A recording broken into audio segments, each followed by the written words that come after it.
நாம் தமிழர் கட்சி எதற்கு இந்த மண்ணுக்கு வேண்டும் என்றால், ஆட்சி அதிகாரத்தில் அமராமலே எண்ணற்ற பாசறைகளை உருவாக்கி பல சேவைகளை செய்து பல விருதுகளை பெற்ற கட்சி நாம் தமிழர் கட்சி. சமூக நீதி அடிப்படையில் 3 கிறிஸ்தவர்களுக்கும் இஸ்லாமியர்களுக்கும் சீட்டு கொடுத்த கட்சி நாம் தமிழர் கட்சி. கையூட்டு ஊழல் ஒழிப்பு பாசறை என்று ஒரு பாசறையை உருவாக்கி ஏழை எளிய மக்கள் லஞ்சமாக இழந்த பணத்தை மீட்டு கொடுத்த கட்சி நாம் தமிழர் கட்சி. இன்றைக்கு நீர்நிலைகளில் அதிக மரக்கன்றுகளை நட்டி சுற்றுச்சூழல் பாசறையை உருவாக்கிய கட்சி நாம் தமிழர் கட்சி. ஆட்சி அதிகாரத்தில் அமராமலே எண்ணற்ற சாதனைகளை புரிந்த ஒரே கட்சி இருக்குது என்றால் அது நாம் தமிழர் கட்சி தான். இன்றைக்கு கன்னியாகுமரி கல்வி மூல கொள்ளையானாலும் சரி, பரந்தூர் விமான நிலையமாக சரி, ஆரூரம்மன் செந்தமன் சீமான் அவர்கள் தான் முதல்ல போராட்ட களத்தில் நிற்கிறாரு. நீங்க இந்த அதிகாரத்துல அக்கா சீதாலட்சுமி அவர்களுக்கு இந்த ஒளிவாங்கி சின்னத்தில் வாக்களிச்சு முதல் பாராளுமன்ற வெற்றி வேட்பாளராக திருப்பூர் பாராளுமன்ற வேட்பாளராக இருக்கணும்னு நாங்க திருப்பூர் மக்களிடம் கேட்டுக்கொள்கிறோம்.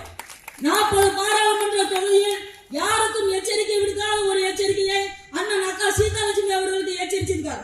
வெற்றியோடு வா தங்கச்சி அப்படின்னு சொல்லிட்டா ஈரோடுல கொடுத்த தொகுதியை வேண்டான்னு இந்த திருப்பூர் மக்கள் நம்பி வாக்களிப்போம்னு இந்த இடத்துல போட்டிருக்காங்க. அதனால நீங்க நாங்க அக்கா இங்க இருக்கிற வேட்பாளர் நிறைய பேர் இருக்கிறாங்க. ஆனா சீதாலட்சுமிக்கு தொடர்ந்து சீட்டு கொடுத்து திருப்பூர் மக்கள் உன் நம்பிக்கையை வீண் போக வைக்க மாட்டாங்க, இந்த வட்ட வெற்றியை செய்வாங்க அப்படின்னு இந்த சீட்டு கொடுத்து இங்க போட்டிட்டு இருக்காங்க. பெண்கள் தலைவர் மல்வாபத்ரா எப்படி பாராளுமன்றத்தில் பேசும்போது வாயடிச்சு நரேந்திர மோடி நின்னாரோ, அதே போல பிரபாகரன் வாரிசான எங்க அக்கா சீதாலட்சுமி போய் பாராளுமன்றத்தில் நுழையும் போது ஒட்டுமொத்த ஆரிய திராவிட வாயில் முடங்கி கிடைக்கும். ஆனா 13 கோடி தமிழர்களும் முகமலர்ச்சியாங்க, அவங்க ஆனந்தப்படுவாங்க. அந்த ஆனந்துக்கு எல்லை ஏறாது. எங்க ராமன் சீமான எத்தனை விமர்சனங்களோ அத்தனை கற்களையும் நாங்க சுமந்துருக்கிறோம். உங்களுக்கு கல்லறை கட்டுறதுக்காக நீங்க விஜயலட்சுமி கூட்டு வந்துக்கா, வீரலட்சுமி கூட்டு வந்துக்கா, எண்ணெய் சோதனை நடத்திக்கலாம். இந்த எங்க அண்ணன் கூட எண்ணெய் போல காத்து நம்பி இருக்கிறாரு. அதே மாதிரி எங்க அண்ணன் தென்னவன் விஷ்ணு இருக்கிறாரு. நீங்க என்னதான் பண்ணி பாத்தியா? ஒண்ணும் பண்ணல. திருநெல்வேலி மாவட்டத்துல எங்க அண்ணன் வந்து வாக்கு சேகரிக்க போறாரு. தேர்தல் அதிகாரி எங்க அண்ணனை சோதனை போடுறாங்க. அங்க எங்க அண்ணன் போட்ட பழைய சட்டியும் எங்க அண்ணன் சாணக்கியம் போட்ட பழைய சட்டி தான் இருக்குது. அதே மாதிரி சட்டை அழுக்கு சட்டை துணி எங்க அண்ணன் சீமான் வந்து இந்தாங்க சார், இதை நீங்களே வச்சுக்கோங்க, சோதனை பண்ணிட்டு எனக்கு அனுப்பி வைங்கன்ட்டாரு. பரப்புரை போறவங்க நீங்க ஏன் இந்த நேரத்தை வேஸ்ட் பண்ணுங்க அப்படின்னு கொடுத்துட்டு போயிட்டாரு. அதே மாதிரி இன்னைக்கு இருக்க அரசியல் தலைவர்களே ஒரு மகனுக்கு வாக்கு கேட்ட ஒரே தாய்னா எங்க அண்ணன் செந்தமன் சீமான் அவர்கள் தாய் தான். நீங்க வந்து வலிமையான எதிர்காலத்தை உருவாக்க இந்த மைக் சின்னத்தை வாக்களிச்சு எங்களை வெற்றி பெற செய்யுங்க. நீங்க எத்தனை முறை நீங்க எங்களை தோக்கடிச்சாலும் சரி, நாங்க உங்களை நம்பி நிற்கிறோம். ஆண்ட கட்சி 6 கட்சிகளும் எந்த காலத்துக்கும் கூட்டணி கிடையாதுன்னு 11 ஆண்டு காலமா தொடர்ந்து போராடிட்டு இருக்க அண்ணன் சீமான் ஒருவர் மட்டும்தான். அதனால நீங்க இந்த ஒரு முறை அண்ணன் சீமானுக்கு வாக்களித்து அக்கா சீதாலட்சுமியை வெற்றி பெற செய்யுங்க.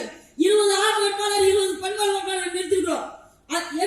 எந்த கட்சிக்குள்ளையும் இதே போல மக்களின் கமலஹாசன் போலயோ, ஐயா சமத்துவ மக்கள் கட்சி சரத்குமார் போலயோ நாங்க வந்து தேர்தல் சின்னத்தை எங்க சின்னத்தை போட்டியில கூட்டணி கட்சிக்கு அடமான வைக்கல. தேர்தல் அதிகாரியாக தான் எங்ககிட்ட அந்த சின்னத்தை பறிச்சுக்கிட்டாங்க. அதை நாங்க நுட்பமா பண்ணிருக்கோம். எங்களுக்கு சின்னத்தை காப்பாற்ற முடியல. எங்களுக்கு ஒரு சின்னம் அவன் கொடுத்துதான் ஆகணும். அந்த ஒளிவாங்கி சின்னத்தை கொடுத்துருக்கான். இந்த ஒளிவாங்கி வந்து இதுக்கு முந்தி ஸ்டாலின் பேசினாலும் சரி, கருணாநிதி பேசினாலும் சரி, யார் பேசினாலும் இது சாதாரண ஒளிவாங்கி. ஆனா இப்ப இந்த ஒளிவாங்கி முன்னாடி எவன் போய் பேசினாலும் அண்ணன் சீமான் தான் யாவத்துக்கு வரும். அப்படிதான் இந்த சின்னத்தை எங்களுக்கு அந்த தேர்தல் ஆணையம் கொடுத்துருக்கு. அதனால நாங்க தேர்தல் ஆணையத்துக்கு நன்றி தெரிவிச்சுக்கிறோம். அதே மாதிரி இன்னைக்கு திருமுருகப் பெருவிழா ஆண்ட கட்சியும் சரி, ஆளு கட்சியும் சரி, திருமுருகப் பெருவிழால முருகனின் முப்பாட்டனுக்கு அந்த தைப்பூசத்தினால லீவ் விட்டது கிடையாது. அந்த லீவு விடுமுறை விட சொல்லி கோரிக்கை வச்சது நாம் தமிழர் கட்சி.